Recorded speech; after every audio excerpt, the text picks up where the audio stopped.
안녕하십니까? 예, 아름다운 찬송 감사드립니다. 오늘 신년 이강 말씀 제목은 마음을 같이하여 모이기를 힘쓰고입니다. 요절 말씀은 46절 말씀입니다. 다 같이 한 목소리로 읽어보시겠습니다. 시작. 날마다 마음을 같이하여 성전에 모이기를 힘쓰고 집에서 떡을 떼며 기쁨과 순전한 마음으로 음식을 먹고. 오늘 말씀은 초대교회 성도들의 신앙 생활에 관한 말씀입니다. 초대교회의 모습은 모든 교회의 원본이요 따라야 될 표본입니다. 신년 초 우리가 초대교회 신앙을 배우고 우리 몸이 어떻게 그런 교회로 또 변화되고 회복될 수 있는가 길을 찾을 수 있기를 기도합니다. 42절을 보십시오. 42절 말씀을 다 같이 한 목소리로 읽어보시겠습니다. 시작. 그들이 사도의 가르침을 받아 서로 교제하고 떡을 떼며 오로지 기도하기를 했습니다. 초대교회 성도들의 모습을 한마디로 표현한 말씀입니다. 오순절 성령이 강림하신 날 3,000명이 베드로의 메시지를 듣고 회개하여 세례를 받았습니다. 그렇게 초대 신학교회가 탄생되었습니다. 이때 초대교회 신자들의 신앙생활이 어떠합니까? 첫째, 사도의 가르침을 받아. 신자들의 믿음은 무조건 믿습니다가 되어서는 안 됩니다. 믿음의 근거가 있어야 합니다. 신자들의 믿음의 근거는 하나님 말씀 성경입니다. 말씀에 기초한 약속입니다. 당시에는 신약 성경이 없었기 때문에 사도들의 가르침이 성경의 권위를 가지고 있었습니다. 그런데 당시 유대에는 성경을 연구하고 가르치는 랍비들이 많았습니다. 대표적으로 바리새인 서기관들은 공식적으로 허가받은 성경 선생이었습니다. 반면 예수께서 세우신 사도들은 인간적으로 부족했지만 예수님과 동거동락했던 자들이었습니다. 이들은 예수님의 공생애 동안 하신 말씀과 그의 피로 이루신 구원의 길을 가르쳐 지키라는 말씀에 순종하여 복음을 전파하였습니다. 12사도들은 각자 자신들의 관점에서 체험하고 깨달은 예수의 말씀을 받아들이고 가르쳤습니다. 하지만 그것은 그들의 생각과 판단이 아닌 성령의 모습으로 다시 오신 예수님의 도우심 가운데 깨달은 진리입니다. 또 그들은 성령의 도우심 가운데 구약 성경을 기초로 예수님의 말씀과 삶의 의미를 깨닫고 증거했습니다. 초대교회는 사도들의 가르침에서 시작되었습니다. 신자들의 신앙의 기초가 말씀인 것처럼 교회의 기초가 말씀이 되어야 합니다. 그래야 세상 죄악과 혼돈의 역사에 흔들리지 않고 또 휩쓸려 가지 않고 끝까지 예수님을 따라서 진리의 길, 생명의 길로 나갈 수 있습니다. 기초 골조가 잘 서야 집이 튼튼한 것처럼 우리 믿음의 뼈대 골조는 말씀이 우선이 되어야 합니다. 바쁘다고 또 재미없다고 점점 말씀에서 멀어지면은 어느 날 믿음의 집이 무너지게 됩니다. 우리 믿음은 말씀에서 시작되고 또 말씀으로 완성됩니다. 말씀에서 힘과 위로와 기쁨과 확신과 희망을 얻는 믿음이 되어야 할 것입니다. 초대교회 성도들은 겸손한 마음으로 사도들의 가르침을 하나님의 말씀으로 인습하고 순종하여 생각이 바뀌고 중심이 바뀌고 또 인생이 바뀌게 되었습니다. 새해 우리도 더욱 말씀을 받고자 힘쓰는 한 해가 되기를 기도합니다. 둘째, 서로 교제하고. 교제는 헬라어로 코이노니아로 세상에서 인간 사이의 친교를 의미하는 것이 아니라 예수님 안에서의 사귐을 의미합니다. 사람은 혼자서는 살 수 없는 사회적인 존재입니다. 하나님께서 아담이 혼자 있는 것을 좋지 않게 보시고 하와를 돕는 배필로 주셔서 친밀한 교제를 나누며 도역하며 살도록 하셨습니다. 하지만 하나님을 떠나면서 교제의 의미가 변질되었습니다. 사람들은 사업적이고 정치적인 필요에 의해서 교제하나 경쟁사회 속에서 서로를 경계합니다. 가족 같은 동료라며 자신의 실수와 죄를 보이다가 자칫 발목을 잡히기도 하고 또 뒤통수를 맞기도 합니다. 그래서 철저히 마음을 닫고 여러 가지 가면 페르소나를 쓰고 서로를 대합니다. 그래서 많은 이들이 군중 속에서도 외로움을 느낍니다. 겉으로 웃고 있어도 내면은 슬픔으로 참담합니다. 인간의 기쁨과 행복은 외적 성취가 아니라 사람들과의 사랑의 교제에서 옵니다. 2020년 한국보건사의 연구조사에 따르면 사람들은 돈과 명성 10.7%보다 좋은 배우자와 행복한 가정을 이루는 것 31%를 행복의 조건 1순위로 꼽았습니다. 하지만 어디서 그런 사랑의 교제를 얻을 수 있습니까? 가장 기본적인 가족 간에도 또 부부 사이에서도 부모 자식 사이에도 자기 생각을 주장하고 또 요구하고 판단하느라 교제가 이루어지지 않습니다. 하지만 예수님이 우리의 죄를 용서해 주셨다는 사실을 믿을 때 서로의 실수와 허물을 덮어줌으로 마음을 열 수 있는 친밀한 교제가 이루어질 수 있습니다. 어느 시대나 신분과 인종과 민족의 구분과 차별은 허물기 힘든 장벽으로 늘 존재해왔습니다. 초대교회 때도 마찬가지였습니다. 귀족과 천하기층으로 나뉘고 또 주인과 노예로 구분되며 또 남자와 여자도 신분과 권리에서 넘을 수 없는 벽처럼 존재했습니다. 현재도 누구나 공평하고 동등한 사회라고 말하지만은 실상은 진보와 보수, 또 고용자와 노동자, 청년과 노인, 또 남자와 여자의 넘을 수 없는 차이와 벽이 존재합니다. 하지만 예수님의 희생과 말씀에 세워진 초대교회는 이 모든 구분과 차이를 뛰어넘었습니다. 누구나 다 하나님의 형상을 닮은 하나님의 자녀요, 또 예수님의 피로 구원받은 자들로서 예수님 안에서 똑같이 귀하고 사랑받을 만한 존재입니다. 서로 인정하고 배우고자 할 때 서로에게 큰 도움이 되고 힘이 됩니다. 그러나 말씀부는 필요하다고 느끼지만은 성도들 간의 교제는 상처받을까 부담되고 또 섬기는 것이 부담되어 피하는 사람들이 갈수록 많아집니다. 코로나 시절 마스크라는 가면을 쓰는 것이 더 편하다고 느끼는 사람도 있습니다. 하지만 성도 간의 교제는 배움의 터전이요 또 소통의 터전입니다. 이것이 울타리가 되어 내 인생의 터전이 넓어지는 것입니다. 무엇보다도 죄악되고 어두운 세상에서 예수님을 따라 좁은 길을 가는 나에게 같이 동행할 수 있는 동역자가 있다는 것은 정말 큰 축복입니다. 우리가 양식 교제, 또 기도모임 교제, 요해 교제, GBS 말씀 교제, 또 평신도 교제 등 세상에 넘는 좋은 교제를 이루게 하심을 감사드립니다. 이런 교제를 통해서 성숙한 종들로 성장되기를 기도합니다. 셋째, 떡을 떼며. 초대교회는 교회뿐만 아니라 가정에서도 함께 음식을 나누며 식탁을 공유했습니다. 함께 음식을 나누는 것은 하나님의 출발이요 완성입니다. 누구라도 순전한 마음으로 한 식탁에서 음식을 나눠 먹을 수 있다면 모든 차이와 차별은 이미 극복된 것입니다. 예수님 안에서 같이 식사하면 마음이 열리고 가로막던 벽이 허물어지게 됩니다. 크게 한 식구가 되어갑니다. 성도들이 떡을 떼며 상대방의 형편을 알게 되고 또 깊이 이해하게 되고 또 상대방과 공감하게 됩니다. 겉으로 드러나지 않던 그의 믿음과 투쟁과 헌신을 보게 됩니다. 우리 모임의 한바라 목사님이 좋은 본을 보이고 있습니다. 한바라 목사님은 코로나 시기 경영하는 한의원에 큰 매출 감소가 있고 또 먹여 살릴 아들이 3명이나 있음에도 불구하고 주일이면 항상 배고픈 외 형제양들을 이끌고 풍성한 식사와 커피까지 섬기며 사랑을 베푸십니다. 그 사랑의 섬김에 그 10년 전에 말씀부했다 떠났던 양도 각박한 세상에서 그 사랑을 잊지 못해 최근 다시 연락해 말씀구하고 있습니다. 코로나로 인해 떡을 떼는 것에 타격을 받았지만은 이제는 예수님 안에서의 사랑의 유제로 회복되고 또 이어지기를 기도합니다. 넷째, 오로지 기도.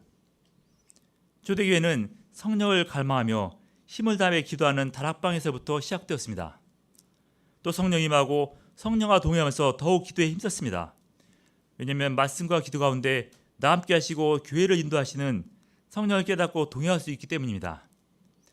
기도는 하나님과의 대화요 또 영적인 호흡입니다. 기도는 하나님께서 성도들에게 주신 특권이요 또 성도의 능력입니다. 기도는 하나님을 의지한다는 표시입니다. 하나님의 역사는 인간의 능력이나 경험으로 이루어지지 않습니다. 인간의 한계를 철저히 깨닫고 연약한 존재로 설 때 겸손한 마음으로 기도하게 됩니다. 그러므로 기도는 겸손과 믿음과 순종을 통해서 이루어집니다. 하지만 기도는 쉽지 않습니다. 자신과의 싸움이기 때문입니다. 내가 하나님과 만나려는 거룩한 영혼에 맞서 육신의 본성은 교만과 게으름과 안일, 또 불신과 불평의 모습으로 끊임없이 방해합니다. 하지만 초대교회 때부터 하나님의 역사는 기도의 역사였습니다. 기도를 받으시고 성령의 역사를 이루셨습니다. 초대교회 때처럼 지금도 우리는 개인적으로 또 국가적으로 또 세계적으로 많은 어려움 앞에 있습니다. 오로지 기도해야 힘쓸 때입니다. 우리가 어려움 앞에서 염려만 하지 말고 오로지 기도에 힘쓰는 종들이 되기를 기도합니다. 초대교회 신자들이 사도의 가르침을 받아 서로 교제하고 떡을 떼며 오로지 기도하기에 힘썼을 때 놀라운 역사가 일어나기 시작했습니다. 43절을 한 목소리로 읽어보시겠습니다. 시작.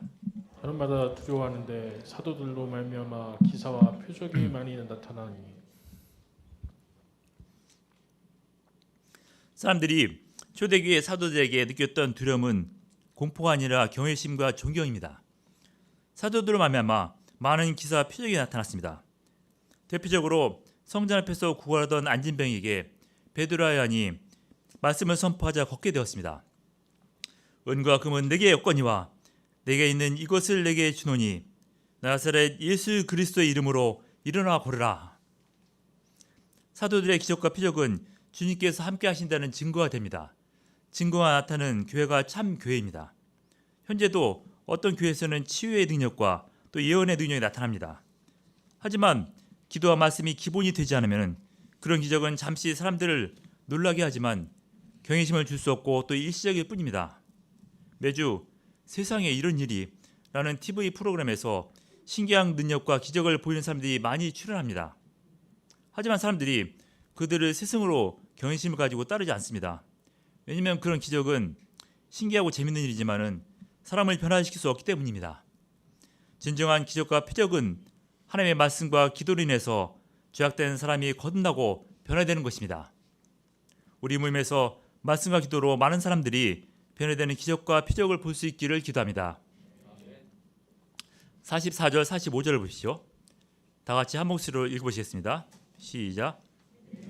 함께 있어 모든 물건을 서로 통용하고 또 재산과 소유를 팔아 각 사람의 필요를 따라 나눠주며 초대교회 성도들은 한 가족처럼 함께 지낼 뿐만 아니라 모든 물건을 공동으로 사용했습니다.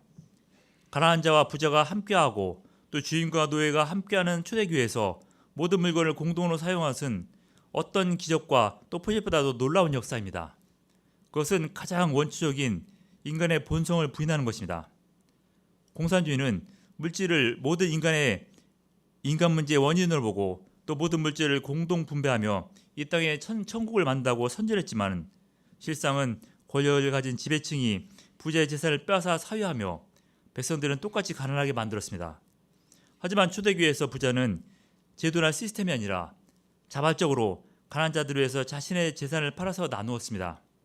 당시 로마 신비주의 암울한 현실에서 사람들은 장래에 대한 소망을 잃고 눈앞의 현실만을 바라보며 먹고 살기 위해서 이기적이 되었습니다. 하지만 초대 성도들은 구원받은 하나님의 자녀로서의 믿음과 소망으로 물질에 대한 애착을 버리고 열심히 구제 사업을 하며 이웃사랑을 실천했습니다. 이것은 초대교회 성도들이 변화된 가치관으로 영적 가족 공동체를 이뤘음을 보여줍니다. 가족 사회는 무관심과 자기중심 또 개인주의로 흘러가지만 우리가 초대교회 가족관을 배워서 사랑의 공동체가 되기를 기도합니다. 46절 보십시오. 46절 다 같이 한 목소리로 읽어보시겠습니다. 예, 시작. 날마다 마음을 같이하여 성전에 모이기를 힘쓰고 집에서 떡을 떼며 기쁨과 순전한 마음으로 음식을 먹고 구약은 안식일을 구별하여 거룩히 지키라고 명령했습니다. 일주일 중 최소한 하루는 구별하여 하나님께 드리고 주를 위해서 모이라는 말씀입니다. 그런데 새 언약인 복음 안에서 시작된 초대교회는 안식일을 넘어서 날마다 성전에 모이기를 힘썼습니다. 그들은 더 이상 율법 아래 있지 않고 성령을 쫓아 삶으로 이미 율법의 요구뿐만 아니라 더 높은 수준으로 하나님 앞에 나갔습니다. 그런데 어떻게 날마다 성전에 모일 수 있습니까? 그 이전에 탁구를 배운 적이 있었는데 그 어떤 분들은 정말 매일 탁구장에 나오는 분들이 있습니다. 그 할 일 없어서 그런 게 아니라 각자 할 일이 있고 또 바쁘지만은 탁구 치며 얻는 기쁨이 너무 크기 때문에 매일 나올 수 있는 것입니다. 매일 나오며 실력이 나아지는 기쁨과 더 큰 기쁨은 자신과 마음을 같이하여 칠 수 있는 사람이 있기 때문입니다. 교회도 마음을 같이할 수 있는 동역자들이 있고 또 말씀과 기도를 통해서 영적으로 배우고 성장하는 기쁨이 있다면 나오지 말아도 매일 나올 것입니다. 많은 청년들이 자신을 환영해 주는 사람이 있고 또 자기 말을 들어줄 사람이 있으면 기쁨으로 교회에 나온다고 합니다.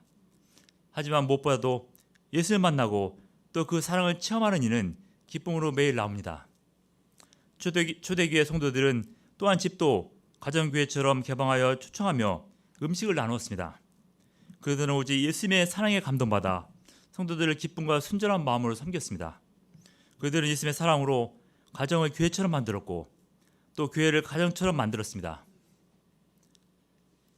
그런데 어떤 신자라도 항상 마음속에 예수님의 사랑이 충만할 수는 없습니다. 하나님의 자녀로 거듭났다 해도 항상 꽃길이나 탄탄한 대로가 펼쳐진 것이 아니라 어두운 세상에서 수시로 고난을 당할 수 있고 또 어떤 때는 신자이기 때문에 당하는 억울한 환난도 있습니다. 고난 가운데 참고 인내할 수 있지만 기쁨으로 자발적으로 다른 이들을 집회까지 추천해서 섬기는 것은 쉽지 않습니다. 그렇다고 종교 지도자처럼 마음에도 없는데 그 사람들한테 인정받기 위해서 형식적으로 외식하며 섬길 수도 없습니다. 우리가 어떻게 고난 중에도 기쁨으로 자발적으로 다른 형제들과 교제하며 섬길 수 있습니까? 그 미국의 심리학자 윌리엄 제임스는 올해 연구를 통해서 말했습니다. 행복하기 때문에 웃는 것이 아니라 웃기 때문에 행복하다. 어떤 성격을 원한다면 이미 그런 성격을 가지고 있는 사람처럼 행동하라. 그의 이론을 응용한 실험 중 그 한 독일팀 연구팀은 실험 참가자 절반에게 연필을 치아로 물고 있도록 했고 또 다른 절반에게는 연필을 입술로 물고 있도록 했습니다. 연필을 치아로 물고 있으면 웃는 표정이 나타나고 또 입술로 물고 있으면 찡그린 표정이 나타납니다. 그리고 행복감의 수치를 조사했는데 놀랍게도 연필을 치아로 물고 있는 사람들, 즉 웃는 표정의 사람들이 행복감이 더 높게 나타났습니다. 우리가 결혼식 사진 찍을 때 치즈하면서 웃는 표정을 연출하는데 대부분의 사람들이 치즈하면서 웃으면 행복해하지 치즈하면서 분노하거나 슬퍼하는 사람은 없습니다. 우리가 단지 행복한 생각을 떠올리는 것보다도 자신이 정말 행복한 것처럼 행동하는 것이 더 빠르고 효과적으로 행복감을 높인다고 합니다.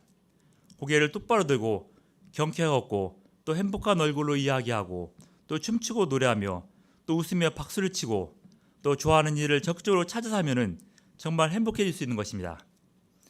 초대교회 성도들은 현실 문제 없이 영적 소원으로 나오는 이들도 있지만은 대부분 절망스러운 현실 문제 속에서 갈급함으로 예수님께 나왔습니다. 이들이 어려운 형편에 다른 이들을 초청해 기쁨과 순전한 마음으로 음식을 먹기는 쉽지 않았습니다. 하지만 이들은 사도의 가르침과 기도를 통해서 성령으로 다시 오신 예수님을 만났습니다.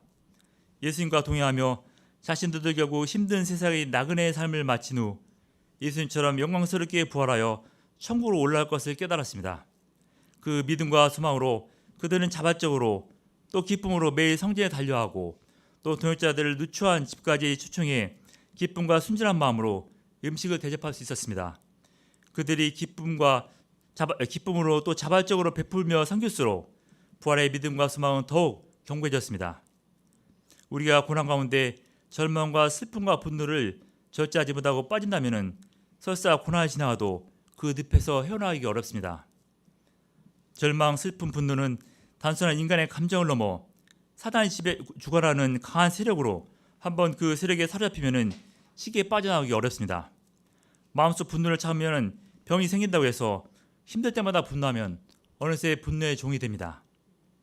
하지만 잠시 절망하고 슬퍼하며 분노할지라도 곧바로 믿음과 소망으로 다시 일어서 사랑으로 교제하며 섬기다면 현실의 고난은 우리를 넘어뜨릴 수 없습니다. 어떤 고난 가운데서 중요한 것은 꺾이지 않는 마음, 믿음과 소망입니다. 47절을 보십시오. 다 같이 한 목소리로 읽어보시겠습니다. 시작. 하나님을 찬미하며 또 온 백성에게 칭송을 받으니 주께서 구원받는 사람을 날마다 더하게 하시니라. 초대교회 성도들은 주변 백성들에게 많은 칭찬을 받았습니다.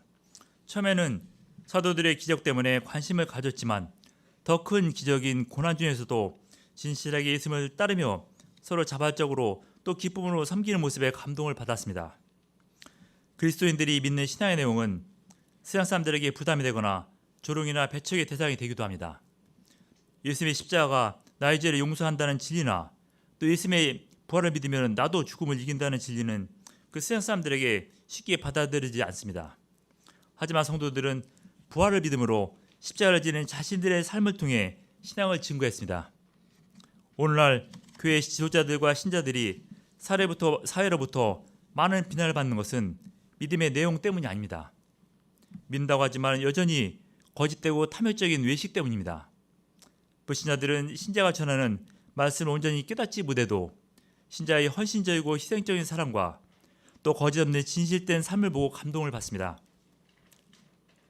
초대교회 성도들은 그들의 삶을 통해서 세상 사람들에게 빛과 소금이 되었고 또 선한 영향을 끼쳤습니다.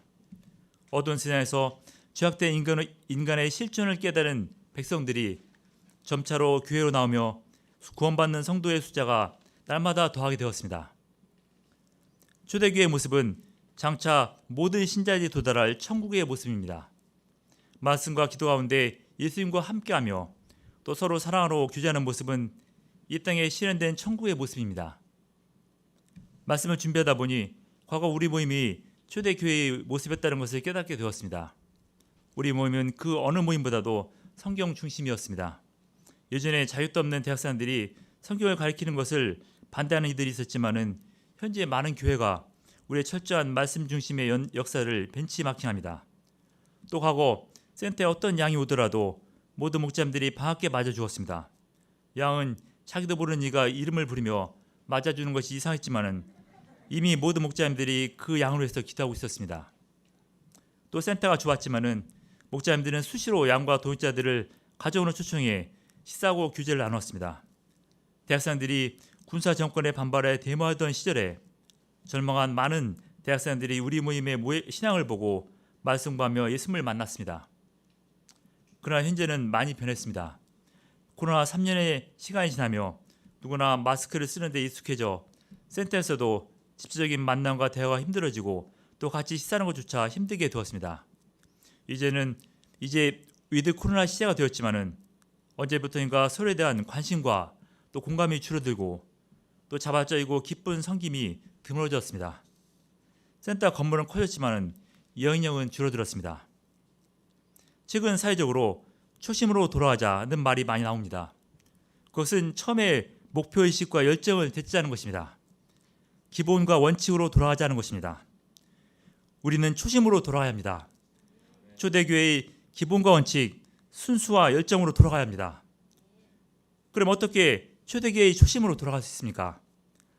3,000명을 회개시킨 사도 베드로 같은 열정과 카리스마가 있는 그 지도자가 있어야 합니까?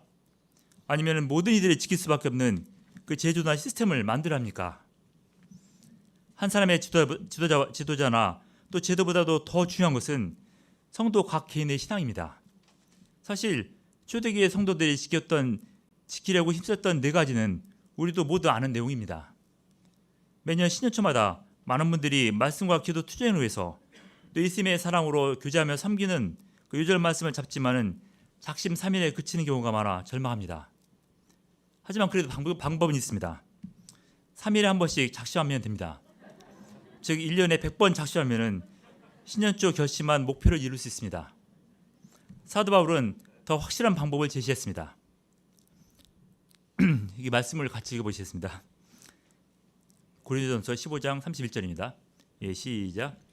얘들아, 내가 그리스도 예수 우리 주 안에서 가진 바 너희에 대한 나의 자랑을 두고 나나노니 나는 날마다 죽노라. 우리는 제약된 세상에서 예수님을 따르고 예수님 안에 있기 위해서 날마다 죽는 삶을 살아야 합니다. 이것은 회개하는 삶입니다. 회개는 하나님께서 처음 지으시고 심히 기뻐하신 존재로 돌아가는 것입니다. 그것은 매일 자신의 죄악된 육신의 본성과 싸우고 죽임으로 본래의 하나님의 형상을 닮은 존재로 돌아가는 것입니다. 오순절날 이스라엘 백성들이 자신들이 십자가 못 박은 예수님이 하나님께서 보내신 구원자라는 사실을 깨닫고 기도할 때 베드로가 증거했습니다. 너희가 회개하여 각각 예수 그리스도의 이름으로 세례를 받고 제사함을 받으라. 그리하면 성령의 선물을 받으리니. 이 말을 듣고 회개한 3,000명이 초대교회가 되었습니다. 우리는 말씀을 붙들고 기도함으로 회개할 수 있습니다. 또 회개함으로 성령과 동행하며 다시 초대교회의 신앙으로 회복할 수 있습니다.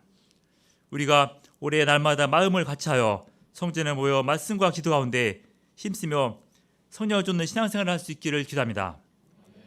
또 예수님의 사랑으로 서로 교제를 나누며 더 풍성한 모임이 될 수 있기를 기도합니다. 그래서 어둡고 부패한 세상에서 빛과 소금이 되는 교회, 또 선한 영향을 끼치는 교회가 될 수 있기를 기도합니다. 작년 초 투명했던 동생이 세상을 떠난 후 안타까웠지만은 동생을 위해서 기도하며 도왔던 많은 목자님들의 사랑의 섬김을 보면서 하나님께서 하나님의 때에 동생을 데려갔다는 믿음을 갖게 되었습니다. 하지만 죽음의 세력은 순간순간 저희 현실 문제 속에 파고 들어왔습니다.